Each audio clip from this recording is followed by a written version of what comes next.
Welcome to Power and Energy channel.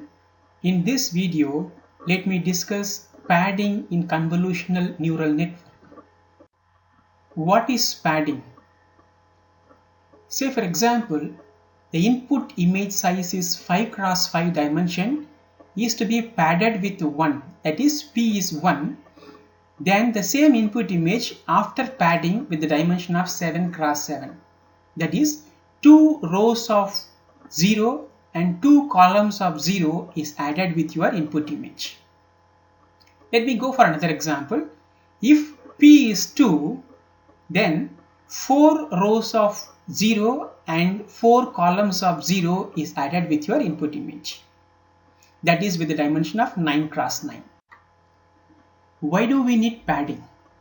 If the input image with the dimension of n cross n is convolved with filtered f cross f produces an output of n minus f plus 1 cross n minus f plus 1.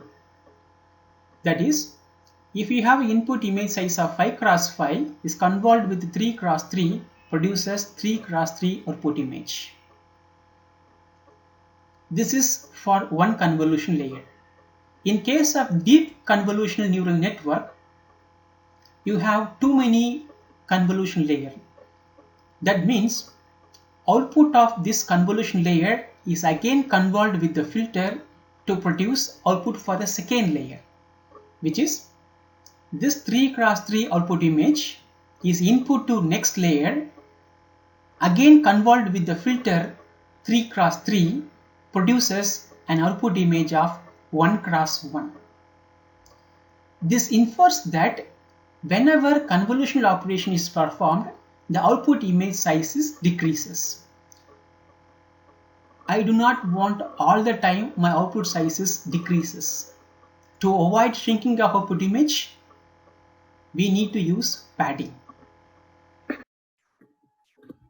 Another reason to have padding is less information captured from outer part of the image, that is edges, more information from inner part of the image. To understand this, let me take an example of input image 4 cross 4 is convolved with the filter 3 cross 3 produces an output image of 2 cross 2. To understand why less information gathered from outer edges, let me take one of the outer edge. Let me identify how this is involved in the construction of output image. 1, 1 of your output image, these three elements are responsible. So that hatched cell is involved. If you want to find out 1, 2 of your output image, these elements are responsible, where that outer edge is not involved. If you take 2 cross 1 of your output element, these purple 9 elements are important. So where that hatched portion is not involved. If you take 2 cross 2 element of your output image, these 9 elements that is available in brown box is responsible, where also outer edge is not involved. So only once the outer edge is involved in the construction of output image. Coming to inner part, you take this portion is covered in all the 4 3 cross 3 matrix. That means inner part is involved in all the 4 elements of your output image.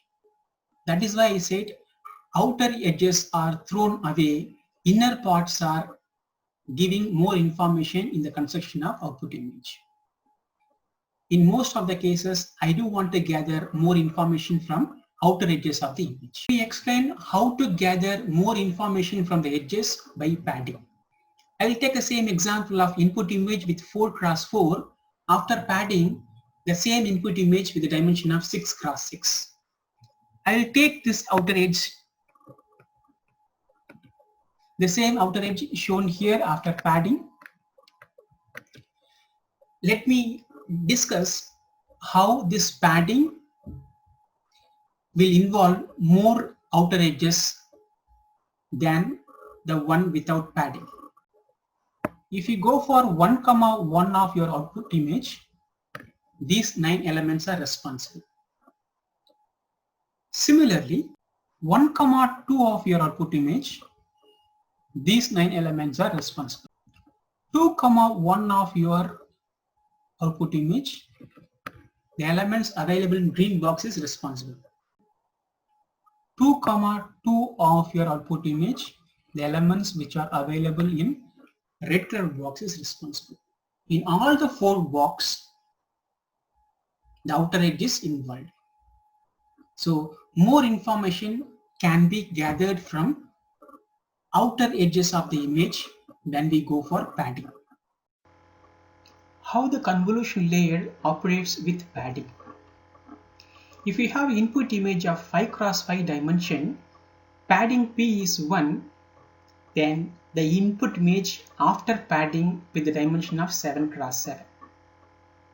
So this 7 cross 7 input image is convolved with the filter F cross F, produces output image of n plus 2p minus f plus 1 cross n plus 2p minus f plus 1. That is, the actual input image size is 5 cross 5 is convolved with the 3 cross 3 filter to produces output of 5 cross 5. In this output image, output dimension is 5 cross 5, which is same as your input image. So with the padding, I don't find size of output image decreases after convolution layer. Summary of padding. There are 2 kinds of padding. One is a valid padding, which is called no padding. In that case, your input image size is n cross n, filter size is f cross f, produces an output with the size of n minus f plus 1 cross n minus f plus 1. Another kind of padding is same padding. In this case, your input size as well as output size of convolution layer has the same dimension. That is, input image with the dimension of n cross n, filter with the dimension of f cross f, then we have a padding P produces output image of n plus 2p minus f plus 1 cross n plus 2p minus f plus 1.